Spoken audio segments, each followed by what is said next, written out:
Алматыда Алтын Сақа балалар спектакльдерінің фестивалі басталды. Іс-шараны Ғабит Мүсірепов атындағы Қазақ мемлекеттік академиялық балалар мен жасөспірімдер театры ұйымдастырып отыр. Қазақстанда алғаш рет өткізіліп отырған әзірге ішкі фестиваль болғандықтан Мүсірепов театрында сахналанған 7 қойылым қатысуда. Қазылар алқасы да театрдың өз мамандары. Балалар мен жасөспірімдер театрының 70 жылдығына орай қолға алынған фестиваль Наурыз Думан атты музыкалық ертегімен басталды. Ең үздік ер адам бейнесі, ең үздік әйел бейнесі және ең үздік дебют сынды бірқатар аталымдар бойынша жүлде тағайындалған.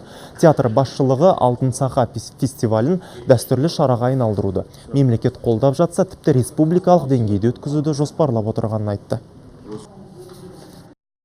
Бұның негізгі мақсаты жаңағы көркемдік деңгейді көтеру. Режиссерларда жаңағы көбінесе балаларға қойылған қойылымдарда бұлар фестивальға қатыспайды деген сияқты ниетпен көбінесе талпыныс болмай жатады. Сол деңгейді көтеру үшін жоғарғы деңгейде өткізуге тырысамыз.